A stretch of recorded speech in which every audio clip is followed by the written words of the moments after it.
morning, good evening, good night. I don't exist. My name is Xabby, and,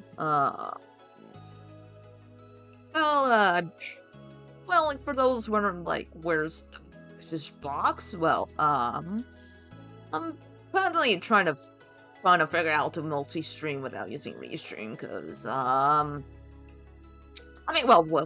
be fair, I could just, like, create account Restream. The VOD will be on, like, on YouTube and all, but, I don't know. But, yeah. But I do see y'all's, text also. Welcome, Imperial Delight, so, yeah, hope you enjoy the stream, cause, this is gonna be the hard challenge for me, cause, like, I try to talk.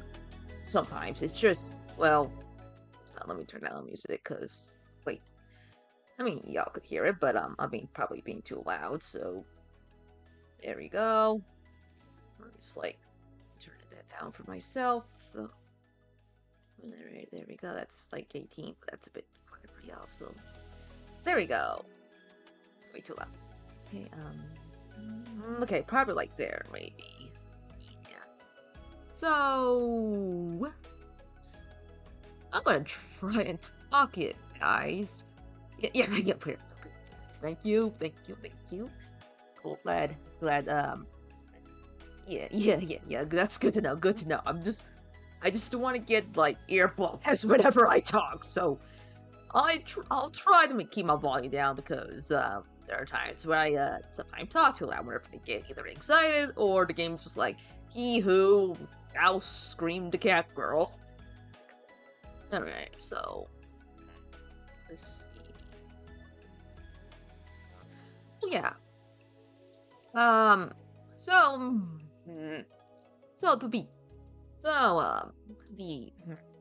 This is a thing, like, so yeah, Fashion Dreamer, what's your opinion on it? So, yes, I'm doing the reason I asked because, it's where people set their expectations a little too high.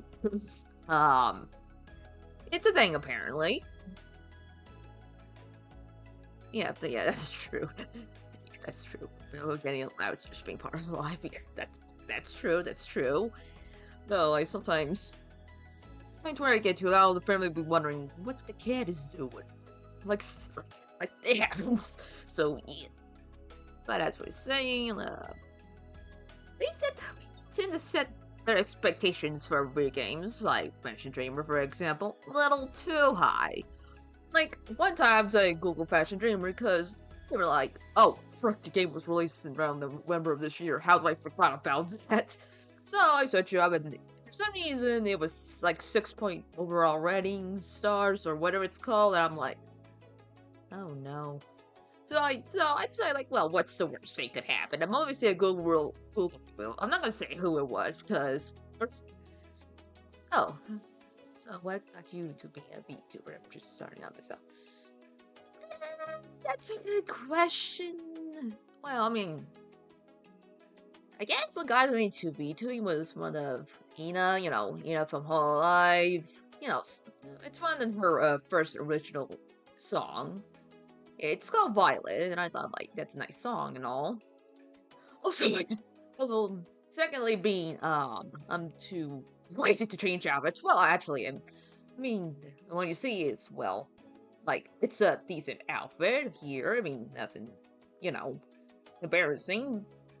But if my form is more like, pajamas, basically.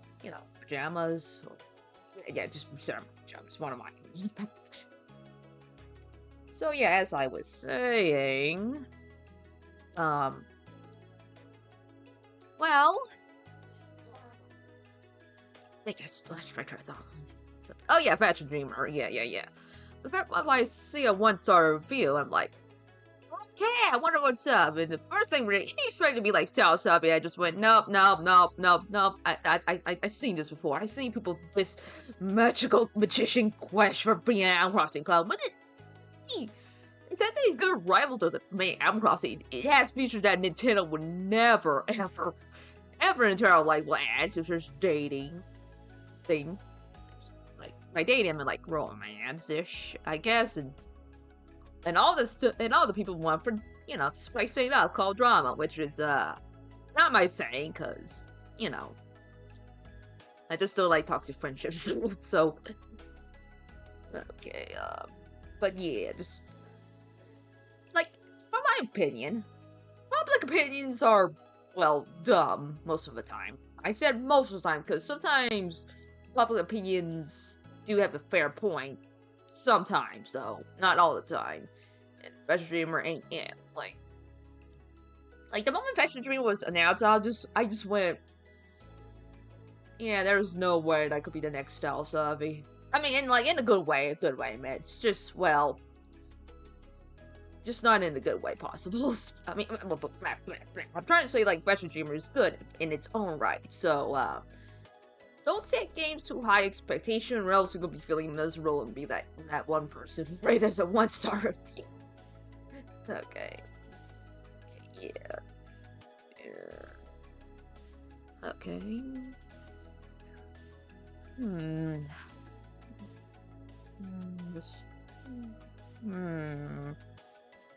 Yeah. Yeah, this is very awkward for myself.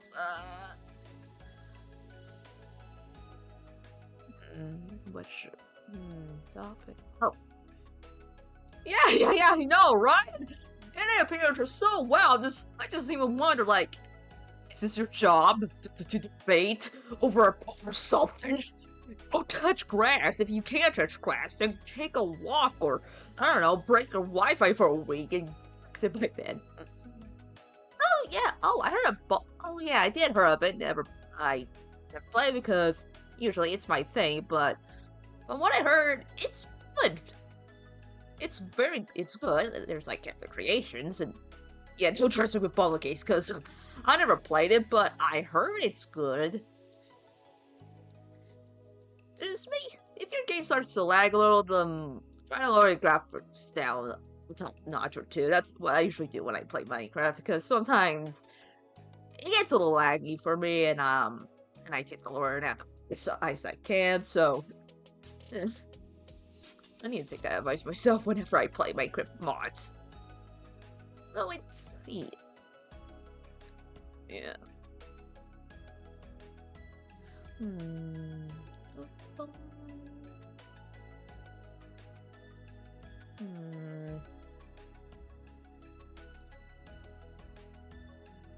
Oh, really? Really? That's unexpected. That's interesting to know. Yeah, yeah. Well,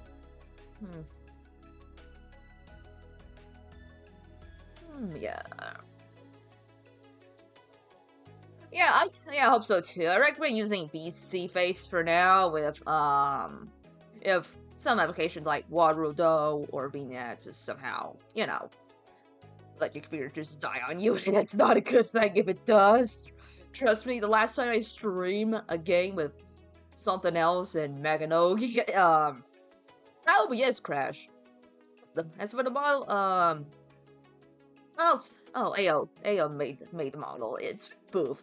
Just leave one moment while I go and search it up for you. So okay, yeah, it's a booth model for VR chat, but it's also a VRM model as well. So just give me one moment while I go and get that for one moment. Okay, take that name. Okay, filter it a little bit. Just multiply text. And there we go. There it is. All right. Let me just switch it over to the gaming side. Hopefully, just okay. Oh yeah, it's still like yeah, booth models. I usually recommend booth in case you just don't want to touch V-Void or anything. Oh yeah, that sounds very interesting. I wish you luck on that, so... Now as for web... give me one moment. There we go. Oh, there it is. Oh! I didn't make this set in one moment. Give me one moment, like... I need a reason. I need to... A little scream shove, a little... It happens every now and then. You expect a little scream shove. Okay. Yeah, at the moment, let's see, just should be like here. Oh, that's cool. That's cool to hear. That's very cool to hear. Okay, all right, that should be good enough. All right, this is the AO model. Yeah. Yeah, I'm good. I just feel like, well, oops, forgot to fix out. Oh, well, just a little screenshot, whatever. It happens. It always happens. Okay, yeah, this here is the AO model. And the texture should make it look, different. Because, well, I like being different. Different's good. There's nothing wrong with being different. So yeah, this is the AO model, or AO-chan. So this is the uniform. I'm not sure what kind of uniform it is, but it's not a school uniform. It is here, depending on my... Okay, that's room wear, or I used to call it PJs. Very cute, if I want to say. And pretty much, yeah, it has the choker, the garter, the socks, the boots, and the cat stuff. And there's some expressions. However, it does not have, like, AR kit for now. I mean, it depends if the model maker of it, which is AO, makes it or not. So it's up to speak. It's up to AO doing that. So or not. I mean, it's AO.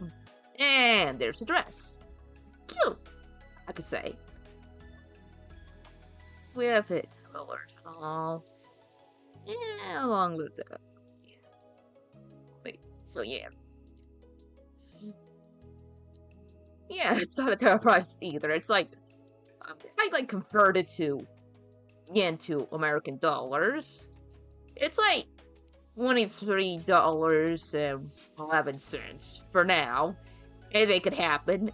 I just tend to check the stock market every once in a while. Like, not stock, but the pricing chain. Yeah, pricing chain. Don't know why I said stock market, but yeah, you just gotta check every once in a while to make sure you get the best deal, at least from my perspective. So yeah, yeah, of course.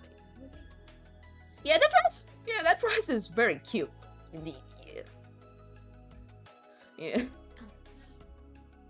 Yeah, very. This is very cute. Well, that reminds me of one time where, like, my mom was, like, wondering, Xabby, what is this? I'm like, what's what? I'm like, what's the USD? I'm like, Mom, you were born in, like, the 70s, right? And she's like, and you're American, right? And she's like, USD represent United States dollars. She just went, oh, okay. And I just immediately went, for note to self, don't trust whatever my mom says most of the time. Like, I thought, like, people knew what USD meant, but apparently my mom didn't. Which is pretty unfortunate, because, like, yeah. So, yeah.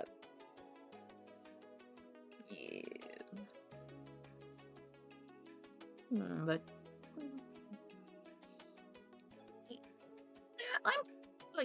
once...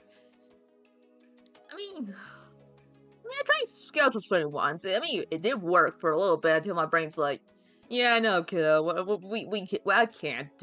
This is not school. This is not how this, but, what? You know what? You're right. Scheduling won't work for me. God, she did.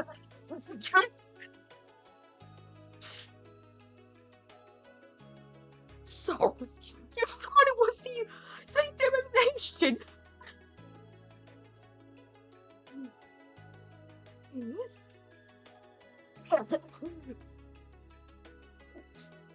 Sorry. Just give me one moment. Okay, that was unexpected. Yeah, yeah. Oh, and also VK23 Winter's coming this year, so I am very prepared for that. Like, so prepared. I might. I'm back at saying cute. Yes, yeah. Yeah.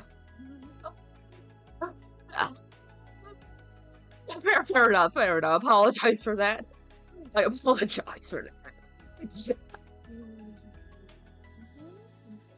Yeah, apologize. And sorry if I hurt your feelings or whatever, but yeah, yeah. That's probably the first for me to hear, but yeah. So again, I apologize. Okay. But yeah, hmm.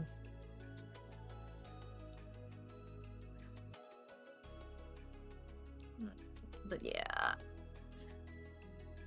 I tried to multi-stream to Twitch, but every time I try to do so, it keeps saying failed to connect to server, and I think it's my Wi-Fi's DNS problem. So, I'm trying to get it fixed whenever I can. So yeah. Okay, that's good. It's good, cause whenever I I just yeah, fair enough. As I say, I try to connect try to do multi-stream with Twitch via Buglet, but I feel like I'm doing it wrong. Not sure how, not sure why, but I am. So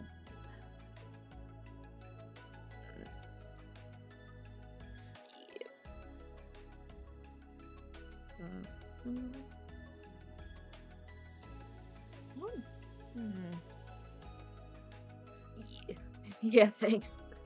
Glad to hear it.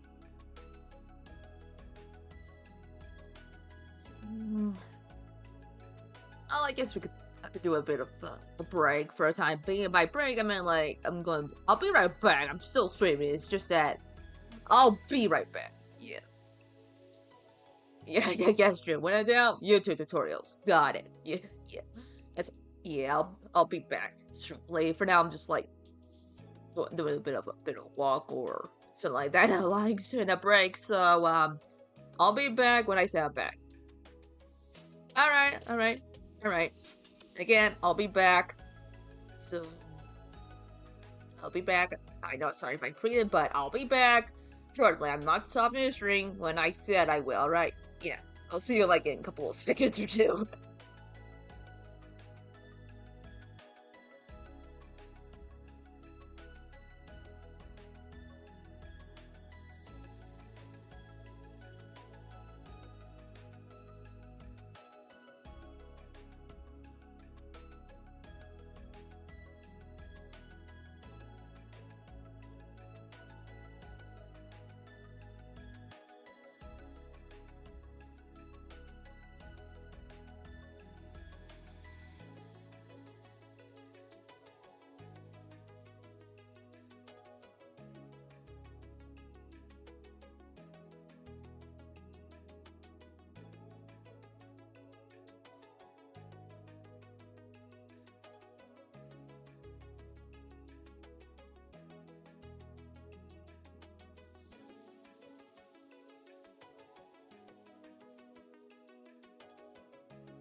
Be it. I just yeah, just luckily you're there, pure lights are fine. It's completely fine. So.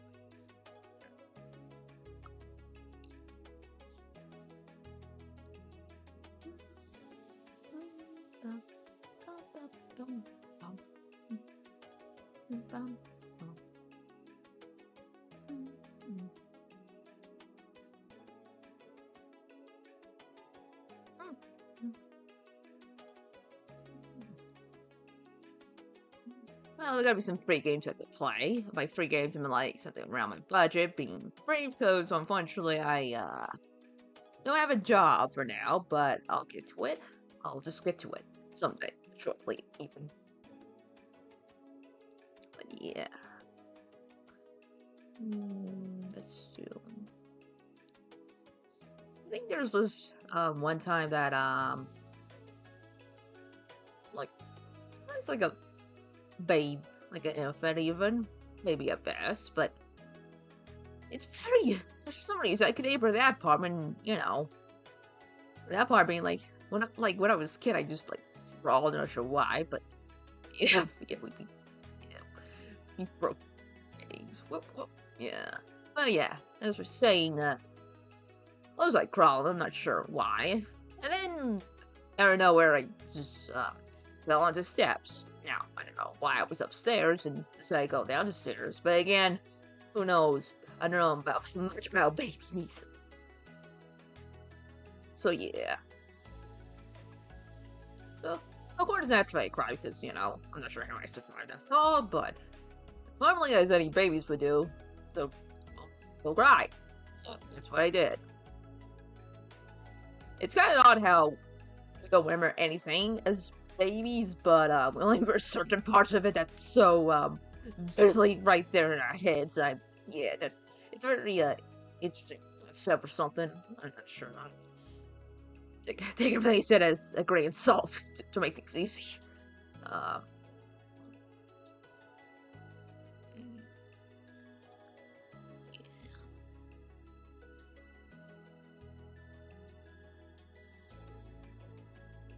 It's really hard to do it just chatting stream. I'm not sure how people would do it, but like I'm like the hardest, yeah. Not not surprisingly bouncy most of the time. I mean, no, actually, again, don't take anything what I said literally. I'm not expert in that field, so it's just. That infant amnesia is pretty much a thing for pretty much everyone's, and yeah, here I am, I remember one thing when I was an infant, so it's very odd, interesting. So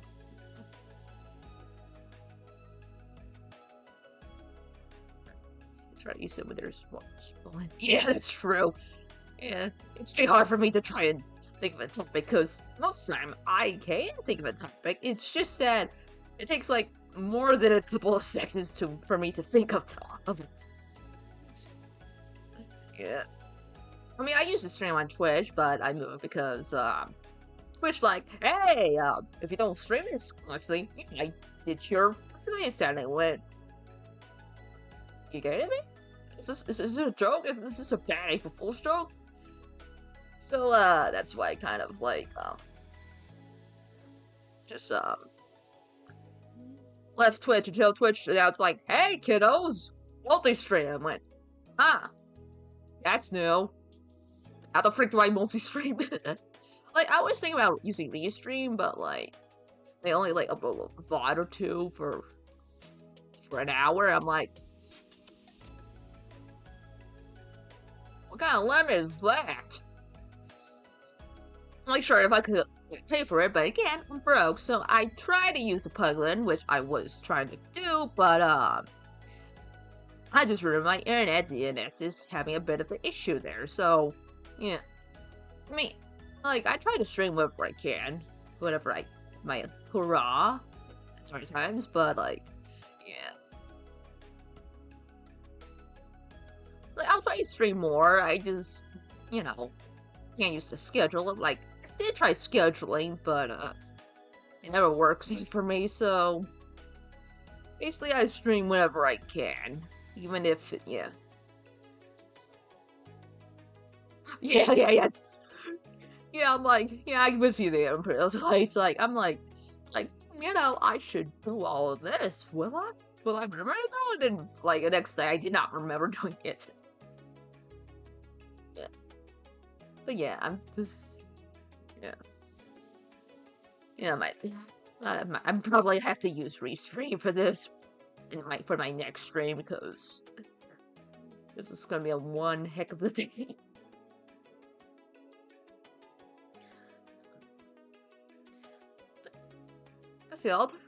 I'll try to stream with more whenever more people comes around, because, I make things easier for myself when it comes to just chatting stream.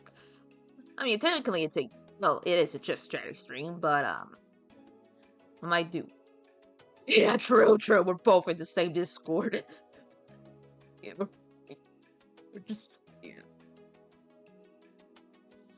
Mm-hmm.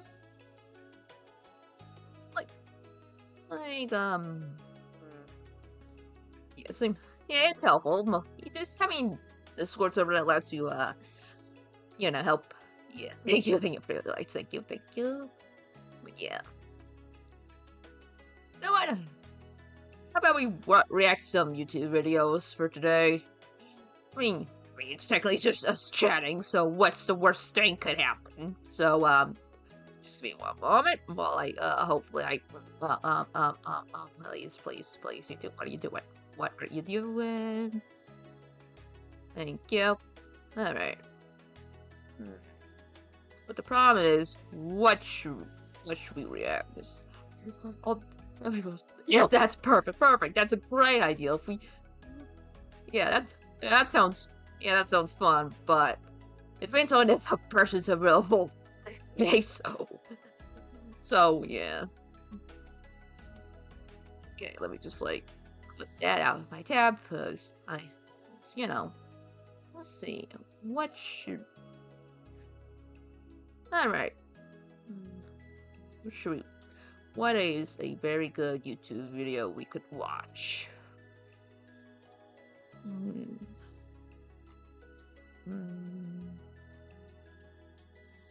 Something nice, something interesting.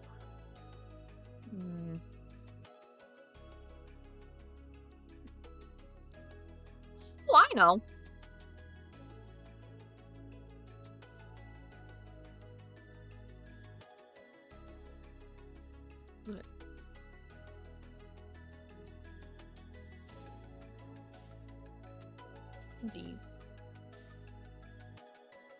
Okay.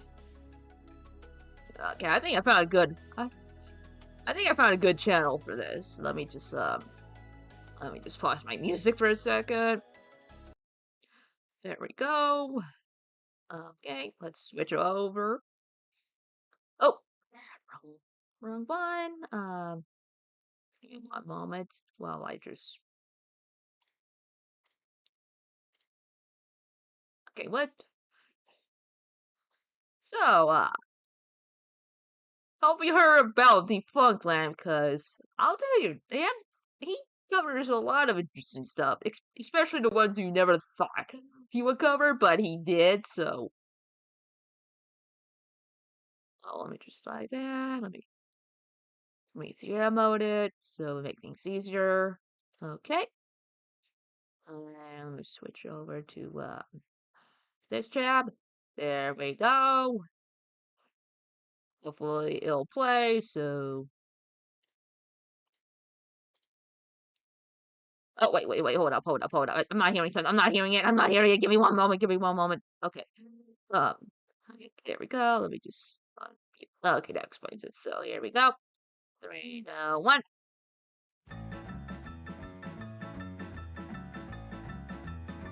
In 19... Give me a moment there, Pidgeot. I'm trying to fix the issue here. What's going on with, what? That's funny. It should have. Where is. Yeah, it's supposed. Ah, that explains it. Ah, I see. That's it. Okay, that I see. I see. Thank you, internet. All right. I'm just. All right. Now let's react and watch. Sort of 1950 music sounds neat, you In know? 1957, a 24-year-old Australian man named John Longhurst visited the newly opened Disneyland Park in Anaheim, California. Mhm. A regular viewer of the Disneyland television show, Longhurst was interested not just with the park, but the man who made it. The trip to Disneyland did not disappoint. Longhurst recalled, quote, "It was something different to anything I'd ever seen. There was something romantic about it." This trip began what would become a lifelong obsession with both Disneyland and Walt Disney. Longhurst studied Walt Disney's life and philosophy. He learned the story of Walt's inspiration for Disneyland, in which Walt describes sitting on a bench at Griffith Park, watching his daughters on a carousel. I felt that there should be something built where that the parents and the children could have fun together. And capitalize the whole thing about it. A few years after he returned to Australia from his first Disneyland right, trip, that's Longhurst took interesting. his own children to a local animal park. At one point during their visit, Longhurst's children became interested in a monkey exhibit. Shortly after arriving to see the monkeys, the animals began to urinate. Oh, well, no, that's, oh, that's, yeah, I never wanted to see that either. And the stench was so potent that one of the kids became ill. In an attempt to turn the day around, Longhurst took the children to get a milkshake, only to be served by a woman who was constantly scratching herself while making the drinks. Oh, that's interesting to know. And also, I don't know who that one who made that milkshake from the long time ago, history-wise, but, don't, yeah. Yeah, I sure did. I sure did. Just yeah, yeah. Ladies, here, kiddos, we're gonna get some a milkshake. And then the lady's like, "Here you go," and she was like scratching all the place. I went, "Hey, okay, never mind, kiddos. We're going home." Yeah, yeah. That's not funny about yeah. Oh, hi. How do I pronounce your name, sir, madam, buddy? Hope, I hope. Sorry, how do I? Can I'm just gonna call you Rios. Say personal what yeah, that's okay. I'll just call you Rios for now. So how's that sound, Rios? Does that sound good with you? Just let me know and I'll try my best to pronounce you without, now then, let's get back to watching the one we're watching on, so Longhurst quickly left with his children, and as he drove away, he had his own Walt Disney moment. He said to himself, quote, "Somebody's got to do something about this." After selling a profitable lawnmower business, Longhurst began to more seriously consider the prospect of building his own theme park. He set out to find a suitable site for the project. oh dear, But here after comes repeated failed attempts, Longhurst, in his own recollection of the events, spoke with God. oh Asking, yes. quote, "Lord, where am I going to get this site to build my park?" According to Longhurst, God responded, quote, 10 miles out on the Gold Coast. The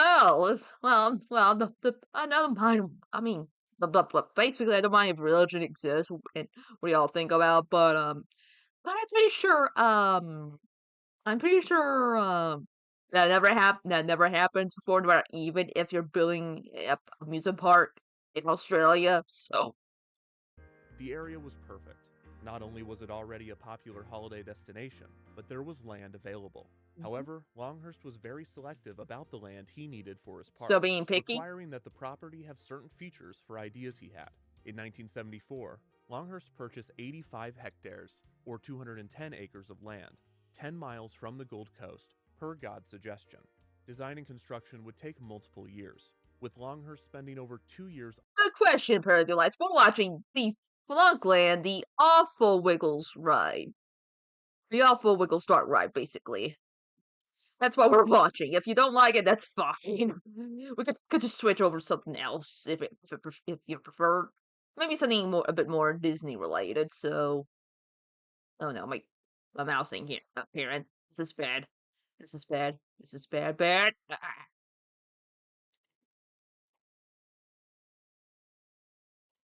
Okay, yeah, my mouse is just disappeared. My mouse cursor disappeared. I'm not sure how, not sure why, but it sure did. Boy, boy. Let's give me one moment. Okay, there. Okay, that explains it. I see. My mouse cover came back. I think this. Okay, good. I was concerned there. Anyway, back to your rest schedule. Operating a bulldozer by himself to construct the park's layout. 7 years and around $13 million later, the project was finished, and on December 15, 1981, Longhurst Dream Park, aptly titled Dream World, opened to the public. When guests entered the park, they were introduced to a world of wonder unlike they had ever seen, assuming they had not been to Disneyland. Oh Dream boy. World's entrance was marked by a building that appeared to be a large train station. Beyond this was a quaint main street, with buildings that resembled a turn-of-the-century American town. Guests could also find an area resembling an Old West town, with a grand river around which a paddle wheeler would travel. The park was described as Well, that's a good. Well, well, I'm not tired. It's like 5:35 p.m. for where I'm at, so I don't get tired until I feel like I'm getting tired. So there's that. All right. Australia's answer to Disneyland, but it might be more fair to say that it was Australia's knockoff of Disneyland. This is exactly what Longhurst had hoped for, and even accounting for the similarities, the results were impressive.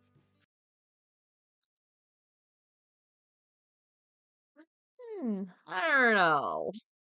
Is Dream World really a knockoff of Disneyland? Because I'm pressing X to doubt that, because that guy just wanted an amusement park for his kids. That it's not filled with monkeys using a bathroom and a woman doing milkshake but trying to get people sick. So there's that. Dreamworld did have a few unique attractions, namely a state-of-the-art IMAX theater that dazzled guests. And even the elements that were directly lifted from Disneyland were given a unique Australian identity. Yeah, see? Rather than Mickey and Minnie Mouse, Dreamworld had Kenny Koala and Belinda Brown. Rather than the Steamboat's river simply being the rivers of America, Dreamworld's river was named the Murrissippi River, a hybrid of North America's Mississippi River and Australia's Murray River. The river was flanked by Old West buildings on one side and Australian buildings on the other. This hybrid of Disneyland entertainment with Australian touches was a practice that would continue, and just a few months after opening, Dreamworld had another Disney attraction with an Australian twist. In 1982, a new area named Gumtree Gully debuted on the banks of the Murrissippi River. The area was home to Gumtree Gully Hall, where Dreamworld guests could find the Koala Country Jamboree. This was a direct ripoff of Disney's Country Bear Jamboree, but with koalas. This elaborate animatronic show saw many scenes of koalas singing both classic Australian and American songs. Just like the Country Bear Jamboree, the show had a host and multiple musical acts. Despite the koala focus of the attraction, many other animal musicians were featured. There is a number where a rabbit sings Itsy Bitsy Teeny Weeny Yellow Polka Dot Bikini. There is a number where an American bear shows up and sings a Confederate Army folk song. And there is even a number where a kangaroo sings an Australian lullaby, and in her pouch is a baby kangaroo who comes out and sings. That looks ugly. The show also featured a beast known as the bunyip. The bunyip is an aquatic monster that originates from Aboriginal mythology. In the Koala Country Jamboree, though. Okay, I'm gonna say this, but I know this is from Australia, but hear me out. I actually prefer the one that Australia did than the one from Walt Disney's.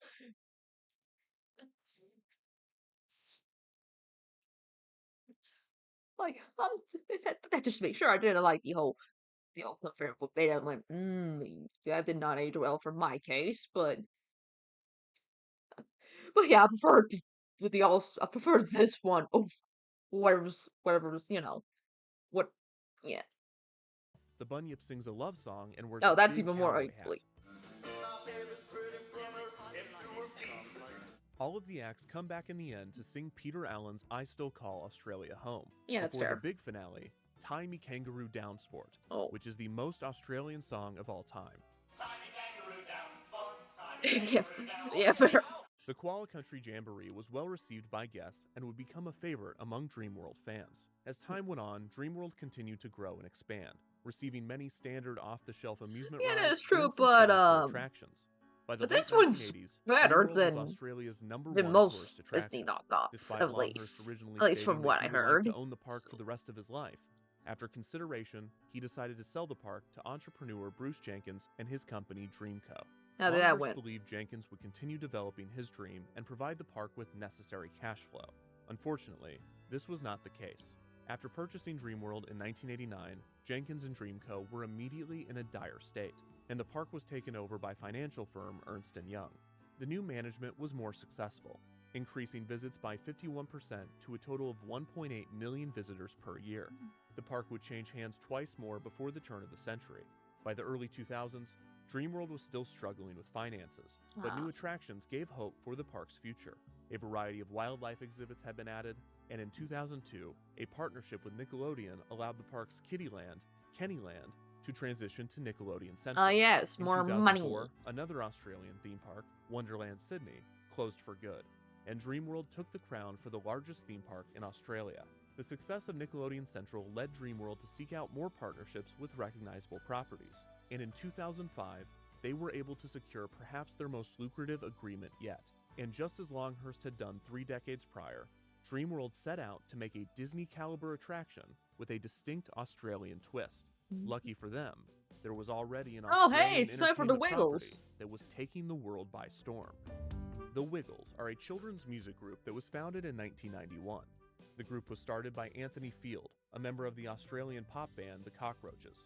At the time, Field was studying early childhood education at Macquarie University in Sydney, alongside another Cockroaches collaborator, Greg Page, and a guitarist, Murray Cook.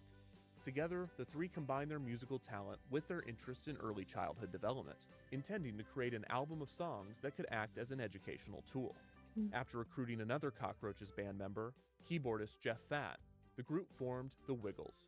Over 2 years, the group wrote and recorded their first album, repurposing many Cockroaches songs into more child-friendly Wiggles numbers. It's Wiggle time! The band evolved slowly over the next few years, adding supporting characters such as Captain Feathersword, Henry the Octopus, Oh, I used to Wags watch the the dog, Wiggles too, and but Dorothy the dinosaur.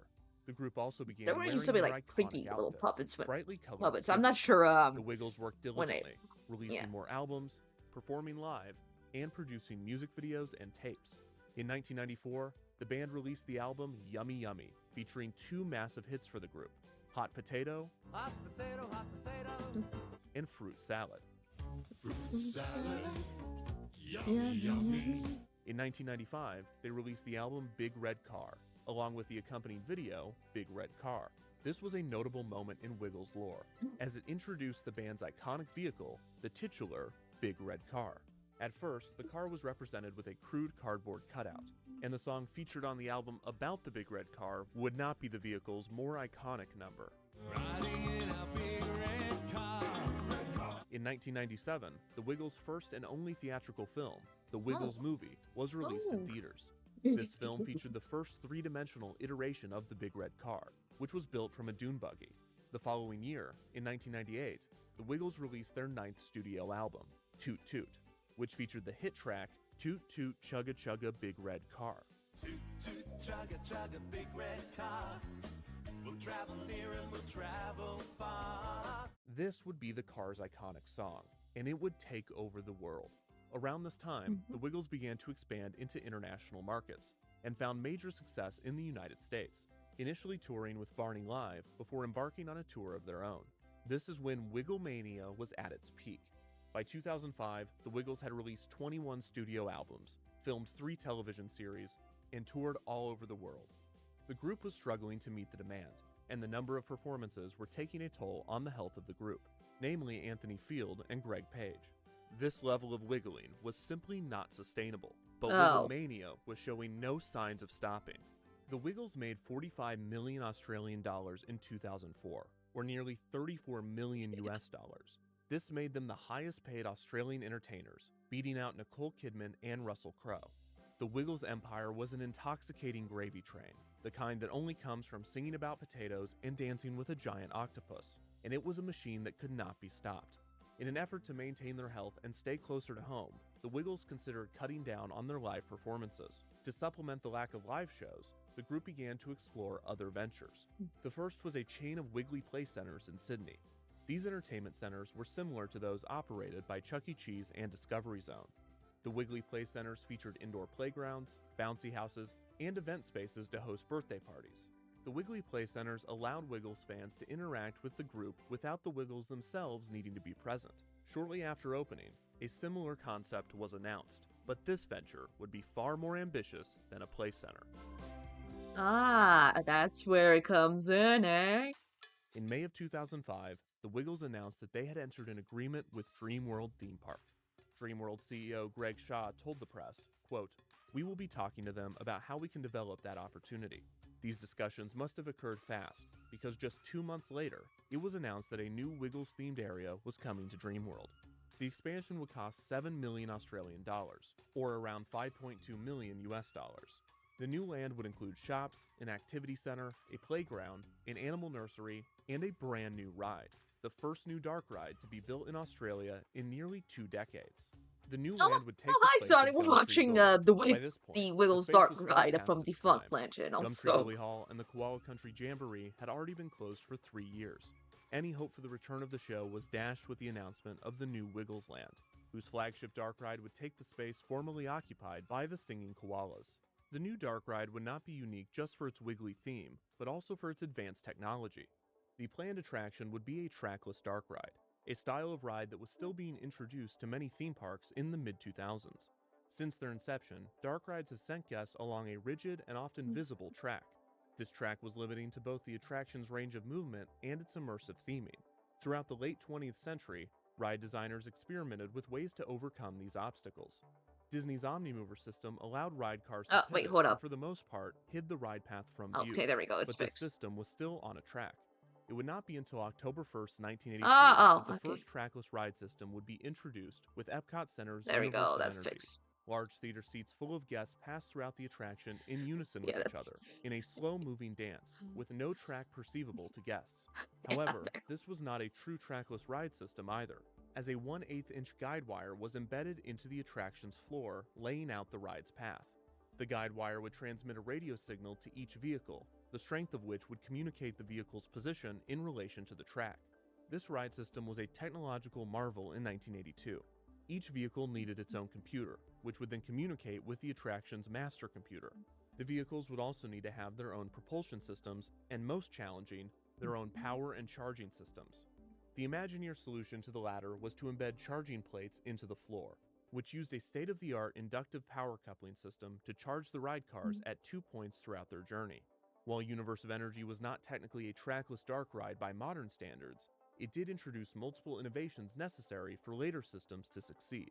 The guide wire system would be reused in 1989 for the Great Movie Ride, and again in 1994 for the Twilight Zone Tower of Terror, with the system improving with each iteration. These attractions were all well received, Yeah, you gotta make obscuring the sure it ride path works, and creating a more otherwise it's surprising gonna, experience for guests. While these systems delivered the theming benefits of a trackless ride system, the true potential of free range of motion had yet to be achieved. This was until the year 2000, when Tokyo Disneyland received a new dark ride named Pooh's Honey Hunt. Pooh's Honey Okay, Hunt was a I'm more breathtaking attraction. I'm with a curious about how rumored they budget managed to of do the animated $130 Pooh part, million. because On top of innovative effects and elaborate environments, the attraction's most impressive element was its true trackless ride system. Rather than using guide wires, yes, yeah, that Pooh's is Honey Hunt true. used a local That is- positioning system in which a sensor array communicated with the ride cars and the attraction's main computer. Unlike with a guide wire, this allowed for the ride paths to be completely virtual. Disney made great use of this technology, sending cars on different paths at the same time and synchronizing movements, resulting in fun choreography. This trackless ride system would be implemented and innovated in more Disney parks throughout the world, with the notable additions of motion simulation in Ratatouille the Adventure and an elevator and drop shaft in Star Wars Rise of the Resistance. Other companies have developed their own trackless ride systems using local positioning, Yeah, that's true. leading to a trackless ride renaissance in the theme park industry that is still ongoing. However, back in 2005 when the Wiggles ride was being developed, local positioning systems for trackless rides were both new and prohibitively expensive. So while it would be widely promoted as a trackless dark ride, the attraction would rely on a guide wire system developed by a little-known company named Simtech. Simtech was a New Zealand-based entertainment company founded by set designer Frank Marquette in 1984. Marquette primarily worked on films such as The Lord of the Rings and small entertainment projects such as mini golf courses. In 2001, that's the company wonderful to formed a hear. team to develop an automated wire-guided vehicle system. Yes, I'm not sure who. Yeah, I'm not sure who did that, but whoever they did do it upside down. Nice job. You delayed the whole thing from Disneyland. So I'm not a fan. I'm not I don't usually watch Star Wars. I mean, I know my other brother does, but yeah. Or AGV, for themed entertainment rides, as Marquette believed that this ride type was the future of the industry. By 2003, the company had developed their system, reportedly piquing the interest of both Disney Parks and Universal Studios. To prove their ability to develop a full-scale Oh, that's theme park good. That's a attraction, good thing. That should have Simtek built a proof-of-concept, standalone ride Yeah. named the Emperor's Tomb. This shooting dark ride was built near the company's headquarters in Christchurch, New Zealand. The ride used the new AGV system and also showcased Simtek's ability to produce animatronics and detailed show scenes. It would not be long after debuting this proof of concept that Dreamworld would contract Simtek to design and construct the Wiggles Dark Ride. Simtek would provide the ride system, animatronics, and show scenes. Arvis, a sound technology company, was also contracted to provide a unique audio system to each ride car. This included a microphone, a push button, and a speaker system. According to Arvis, this was, quote, the world's first onboard karaoke system for an amusement ride vehicle, and that, quote, special microphones had to be developed so that there if I was ever no had the money to feedback go from to the speakers Disneyland, that directly is. next to them. I went to Gumtree Walt Gully Disney was World in transformed Florida, quickly, so with the new Wiggles area but ready that to was open years after ago, just so 4 months of construction. The new land, named Wiggles World, had its opening ceremonies on September 13th, 2005, with the Wiggles themselves appearing and taking a ride on the land's signature dark ride, the Big Red Car Ride.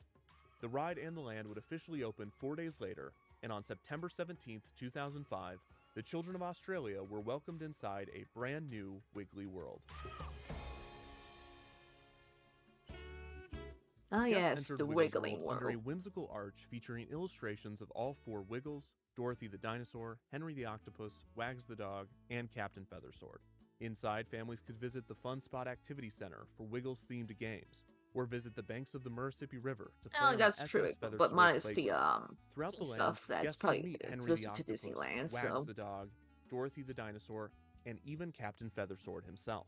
The Gumtree Gully Farmyard Petting Zoo was rethemed to the Wiggles Farmyard Friends. The land also had a gift shop, marketed as the first Wiggles merchandise store, as well as a cafe with healthy foods, appropriately named Yummy Yummy. There was even a recreation of the exterior of the Wiggle House, which allowed guests to get up close and personal with Flora Door, the Wiggle House's sentient door. Wiggles World's main attraction was, of course, the Big Red Car. The exterior featured a prominent marquee beckoning guests into their Wiggles adventure. Guests entered the ride's short queue, with the boarding area just a few feet ahead. A television mounted to the wall displayed Wiggles videos as guests waited in line. Guests watched as their own Big Red Car pulled into the loading station. The ride vehicle was perfectly themed, appearing identical to the Wiggles' iconic car, with the notable additions of room for 3 riders per row and the unique karaoke system. Guests waited patiently for the ride car to reach the loading area, which, depending on how many cars were operating on the track, could take a while. The ride had an advertised top speed of 2 kilometers per hour, or about 1.25 miles per hour. This is slow.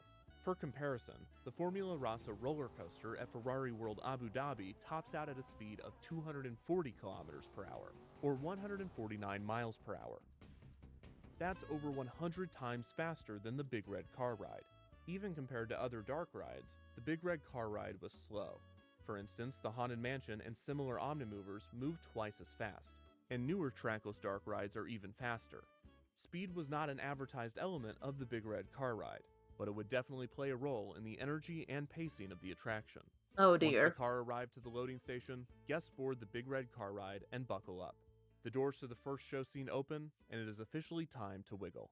As the Wiggles begin singing Toot Toot Chugga Chugga Big Red Car, the ride vehicles slowly move into the Wiggles garden. Lights illuminate the space as the car turns to face a small TV mounted to the wall. The Wiggles appear on the screen, welcoming guests to the ride and suggesting that they use their microphones to sing along. They then inform riders that they will be entering the Wiggle House next. Why don't we go into the house and we can sing some songs together? Toot Toot Chugga Chugga Big Red Car begins to play again as the vehicles slowly move into the Wiggles kitchen. Oh yes, I usually put the car in the The kitchen. car turns to face another TV screen, this time featuring Just Anthony, who instructs riders to sing Hot Potato. As the song begins, the cabinets, refrigerator, and oven open and close to the music. Next up is the Wiggles Lounge Room. Toot Toot Chugga Chugga Big Red Car plays again as the cars slowly move into the scene. On the wall, the doors to all of the Wiggles bedrooms can be seen, an iconic set to those familiar with Wiggles lore. After entering this room, the car turns to face a third TV screen. In this video, Jeff is sleeping and the Wiggles are attempting to wake him up. They ask that you use your microphone to shout, "Wake up, Jeff." 1, 2, 3. Wake up, Jeff! Thanks for waking me up, everyone! This wakes Jeff up, and the Wiggles then sing, "Wake up, Jeff." The vehicles again play Toot Toot Chugga Chugga Big Red Car as they move into the next room, Wag's Kennel. The cars then turn to face a fourth TV screen. In this video, Greg explains that if we all sing "Wave to Wags," Wags the dog might slide down his slide. After singing the song, Oh, Wags slowly. slides down. Very slowly.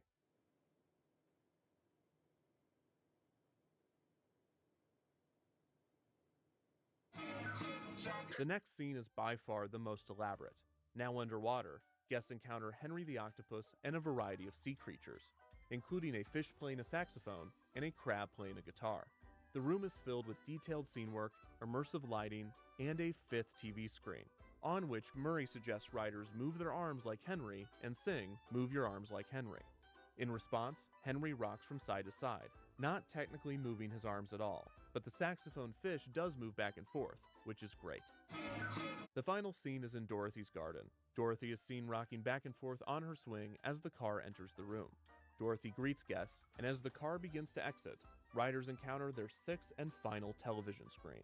The Wiggles express how fun the ride has been, and remind guests to wave to the camera.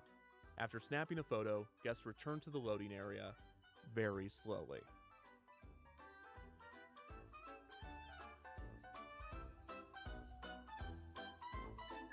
To be fair, it's a kid's train, no doubt about it, but The Big Red Car ride at Dreamworld initially received fairly positive reviews. For Wiggles fans, especially small children, the ride allowed them the unique opportunity to drive in the Big Red Car and visit iconic Wiggles locations.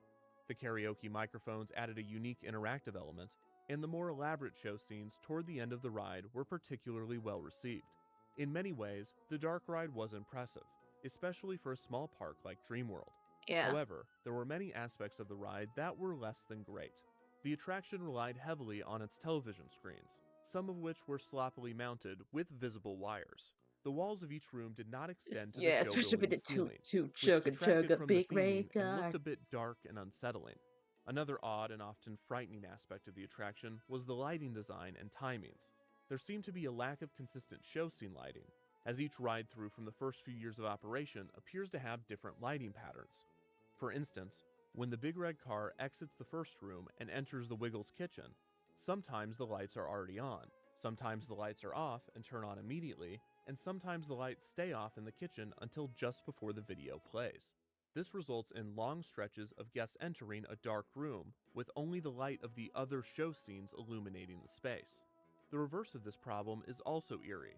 There are times when the kitchen lights are on, but the lounge room lights are not, so guests can see a very darkly lit lounge room ahead of them as they ride through the kitchen scene. This is even more off-putting in the more elaborate show scenes at the end. For example, sometimes guests will make it all the way into Dorothy's garden before the lights turn on. The other negatives of the Big Red Car ride are not a fault of the Dreamworld attraction specifically, but are issues found in many trackless dark rides. Both wire-guided and local positioning system dark rides have an issue with scene layouts that traditional dark rides do not. Because there's a possibility that a trackless dark ride car will divert from its intended path in a way that a track-to-dark ride cannot, the show elements need to be placed further away from the planned route to account for this extra margin of error. This can make rooms feel empty and show scenes seem distant.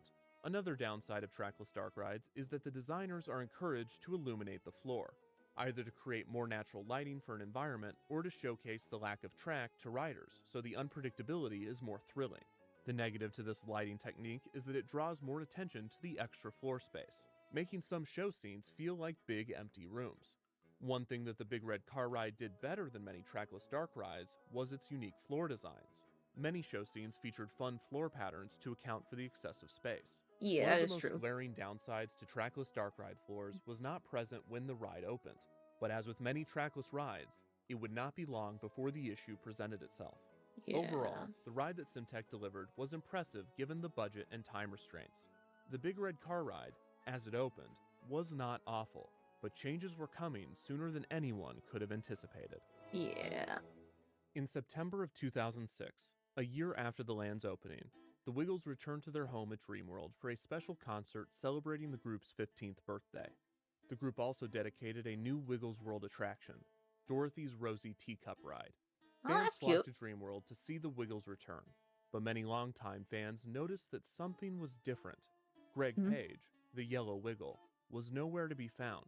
Instead, his understudy, Sam Moran, was performing as the Yellow Wiggle. Yeah. Moran had been subbing for Page for years, but Page's absences had become more frequent, with compounding health issues cited as the reason. Just 1 month after the Wiggles' visit to Dreamworld, it was announced that Moran would be replacing Page for the rest of the Wiggles' 2006 tour, due to bouts of Oh. fainting that Page had been experiencing. Page's illness had still yet to be diagnosed, but he expressed his determination to join the Wiggles on future tours.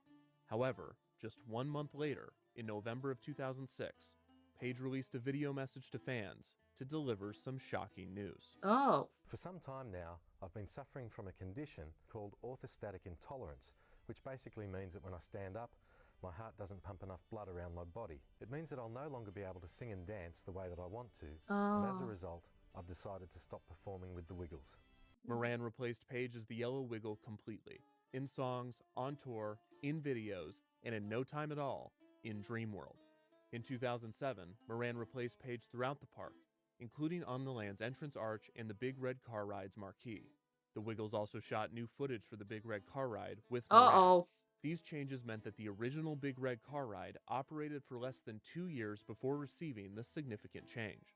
While the new footage used the same script as the original, even the slight adjustment in timing and delivery began to alter the original design intentions of the attraction. That's On so top of good. this, effects were consistently breaking down, and maintenance seemed to struggle to keep the ride experience consistent. The door that opens in the first show scene, separating the loading area from the rest of the ride, did not work reliably, and other times it flew open abruptly. As aforementioned, the lighting was inconsistent, but at certain times, they were more obviously malfunctioning. And just a few years after opening, the Big Red Car Ride was experiencing the same issue that even the most expensive trackless dark rides struggle with: visible tire marks throughout the attraction. It Oh. was impressive that Dreamworld received a trackless dark ride with multiple show scenes and animatronics, but maintaining show quality was a huge challenge, and only a few years into the attraction's lifespan, the ride experience was already suffering. In December of 2006, Dreamworld opened a neighboring water park, Whitewater World, that featured an area dedicated to the Wiggles, Wiggle Bay, featuring 4 slides representing each Wiggle. In 2007, Wiggles World came to the United States thanks to a partnership with Six Flags. We can't help but love you all when you make us so wiggly giggly. Six Flags Great America, Six Flags Great Adventure, and Six Flags New England received Wiggles Worlds of their own, with many identical features to Dreamworld's, with similar furnishings and signage. One feature that was not identical, though, was the appearance of Floridor.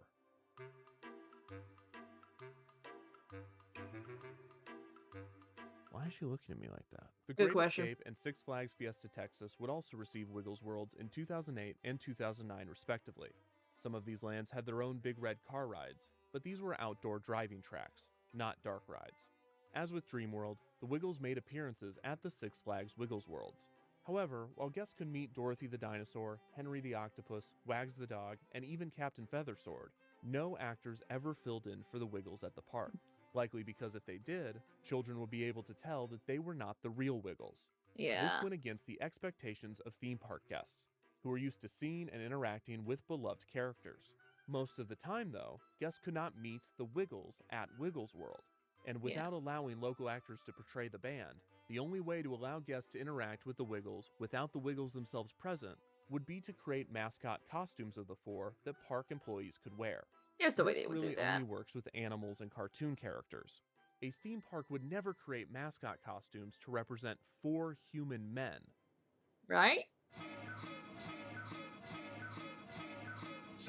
Never mind, they did. The Six Flags Wiggles Worlds would only last until 2010, when Six Flags ended its licensing agreements with multiple intellectual properties, including the Wiggles. The Six Flags lands were all rethemed for the 2011 season. This left only one Wiggles World, the original in Dream World, and more changes were coming to both the land and the Wiggles themselves. Yeah. In January 2012, the Wiggles announced that Greg Page would be returning to don the yellow skivvy once more, replacing his replacement, Sam Moran. This made headlines around the world. It had been 5 years since Page had performed with the group, and for many children, Moran was the Yellow Wiggle. Rumors circulated about the switch, speculating that Page's bad investments and financial troubles since leaving the group had necessitated his return, a claim that Page denied. Many speculated of bad blood between Moran and the rest of the group, which was all but confirmed over the course of the next couple of years. The band's manager, Paul Field, defended the decision, saying, quote, "If the Stones lost Mick Jagger due to illness and he came back a few years later, there wouldn't be a question." Page's return sparked controversy for the otherwise wholesome musical group, with parents especially not happy with the sudden change. The Wiggles assured fans that they would pay Moran royalties on all of the songs that he had written for the group, and the band had offered him full access to the Wiggles' Hot Potato Studios. Moran would go on to have a successful solo career, creating his own show on Nick Jr. named Play Along with Sam. Shortly after the switch, the Wiggles again reshot footage for the Big Red Car Ride with Page, which either means they lost the original files with him, or the band was so obsessed with the Dark Ride's continuity that the difference in their age would have kept them up at night. They also updated the signage around Wiggles World a third time with Old Greg, which was illustrated slightly different. Wait, hold up. So, wait, let me get this, let's get this straight, shall we? Let's get this whole thing straight before I get crazy with this. So, you're telling me that people who's in charge of the park, that instead of, like, fixing the problems there, they decided to keep the ride strip same as possible without fixing any issue the ride has. I'm sorry, but what? Young Greg was years prior. The drama over Page's return to the band was short-lived and practically all for naught, as in May of 2012, just a few months after the switch, the Wiggles announced that Jeff, Murray, and Greg would be leaving the band. Yeah, fair this enough. was in large part due to exhaustion and various health issues that the three were experiencing, as apparently nothing makes one face their own mortality more than being a Wiggle. Anthony would be the only Wiggle to remain in the band, and 3 backup performers would be handed the iconic skivvies. Oh look, Lachlan a woman! Gillespie, Simon Price, and the first female Wiggle, Emma Watkins. Later in 2012, Dreamworld added another Wiggles kiddie ride, the Big Red Boat Ride, with the Wiggles once again present to dedicate the attraction. The new group's first performance together was at Dreamworld in 2013. Yeah, it's true, but that's gonna lead to the Big Red Car Ride went under a 4th refurbishment, the most significant in its history. Not only was a 4th round of videos shot to account for the new members, but the first room was changed entirely to Emma's room, with music equipment and wallpaper featuring her soon-to-be iconic yellow bow. These changes only worsened the ride's pacing, and technical issues continue to plague the experience. The door to the first room was left permanently open, leaving no barrier between the loading area and the rest of the ride. The cabinets in the kitchen scene continued to open and close long after the segment ended, and the ride cars were consistently too early or too late in arriving to the next show scene. Audio tracks consistently clashed, with Toot Toot Chugga Chugga Big Red Car sometimes playing at the same time as the video, causing pure audio chaos. Uh-oh. The lighting issues were as bad as ever, and somehow, almost impressively, the cars moved even slower throughout the ride. And every year the ride continued to operate, the experience only worsened. In less than a decade, the Big Red Car Ride had devolved into a truly awful ride experience. Yeah. In 2015, Dreamworld announced that Wiggles World would be no more, but the Wiggles would not be going anywhere. The land would be rethemed to ABC Kids World to incorporate more properties from the Australian It looks broadcasting bananas in company's those popular pajamas. children's franchises, including Play School, Giggle and Hoot, and those bananas that wear pajamas. Dorothy's Rosie Teacup Ride, the Big Red Boat Ride, and the Big Red Car Ride would remain and retain their Wiggles theming. The SS Feathersword would be rethemed to the Giggle and Hoot pirate ship, and the Fun Spot Activity Center would be rethemed to the ABC Kids World Fun Spot. 2 new attractions, the Play School Art Room and the Bananas in Pajamas Fun Maze, would be added to the area as well. The iconic Wiggles Arch remained in the new land and was relocated closer to the Wiggle House. ABC Kids World added more relevance to the area, but the excitement surrounding the additions would be short-lived. Let me. On Oh. October 25th, 2016, tragedy struck Dreamworld when the park's Thunder River Rapids ride malfunctioned, leading to a major accident between 2 rafts, resulting in the death of 4 riders. The incident became worldwide news, and an investigation was launched into the cause of the accident. In the following years, poor maintenance would be cited as a cause of the incident, and Dreamworld would pay out millions in fines and compensation to the victims' families. 3 years after the incident, in 2019, Dreamworld announced a $70 million expansion project, including the addition of a new triple launch coaster to replace the Thunder River Rapids ride. As part of the transformation, ABC Kids World would also receive a multi-million-dollar refurbishment. However, in March of 2020, Dreamworld closed due to the COVID-19 pandemic, putting the expansion project on hold. In August of 2020, it was announced that the park would reopen in September. Before the park's reopening on September 16th, it was revealed that 2 Dreamworld rides would not reopen with the park. These were Flow Rider in the Ocean Parade section and the Big Red Car Ride in ABC Kids World. The attraction received no big send-off, no final rides, not even a true goodbye, which is a shame because the Wiggles have 4 different songs about saying goodbye. One of the ride cars was placed outside of the attraction for photos, and the loading area was boarded up. The pandemic delayed Dreamworld's expansion plans significantly. ABC Kids World continued to operate throughout 2020, 2021, and 2022, with the Big Red Car Ride sitting in the dark, closed off to guests. Dreamworld eventually announced a new renovation schedule. A children's area, named Kenny and Belinda's Dreamland, would open in 2023. The Kiddyland will replace Dreamworld's DreamWorks area and will feature many ABC Kids properties, including the Wiggles. The Wiggles will receive 2 new attractions, a Big Red Plane Spinner and a Big Red Boat Coaster, but no plans for a new Big Red Car Ride have been made. Once Kenny and Belinda's Dreamland fully opens, Dreamworld will finally close ABC Kids World to make room for a new area called Rivertown. Oh yes, we're Rivertown going back. will be an homage to the original Rivertown area that Longhurst built for Dreamworld all the way back in 1981. And the land will feature a new family coaster, Jungle Rush. While the Wiggles will live on at Dreamworld, the sudden closure of the Big Red Car Ride was disappointing to Dreamworld and Wiggles fans that would have preferred to give the attraction a proper send-off. The ride was not the most impressive, and its deterioration over the years had left it in an abysmal state.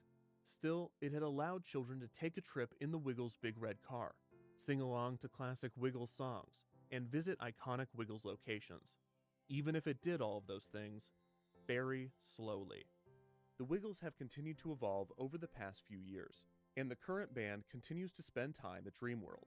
While the group is still popular, their presence in the park and the band itself might never again reach the prevalence they experienced at the time Wiggles World opened.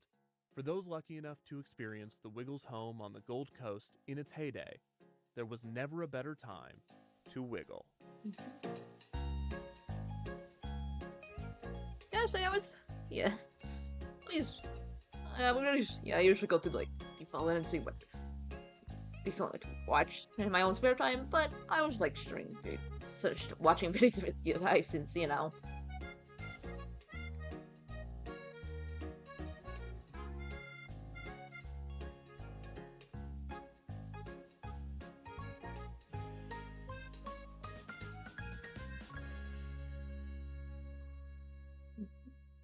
Huh?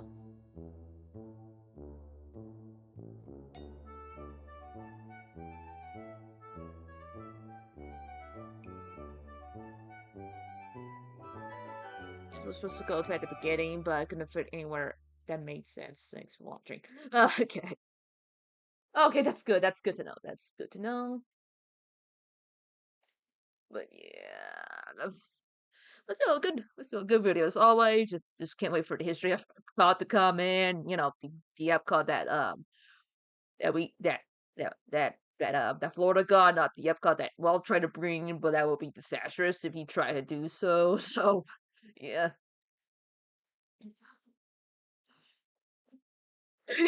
Yeah, I'm surprised. Yeah, if there's, yeah, yeah, I see, yeah, yeah. Well, I guess we're like an hour in and 28 minutes, so I guess we could like end us for one for today. So yeah, yeah, yeah. I tried. Maybe next time it'll be like more than like an hour. I guess. I mean, who knows? So I guess that'll be it for today's stream. I'll probably stream again when I'm able to. So hopefully I'll figure out the multi-stream thing. So I'll see you guys in the next stream. I'm not gonna say which the next stream, but I'll see you guys in the next stream. So bye bye.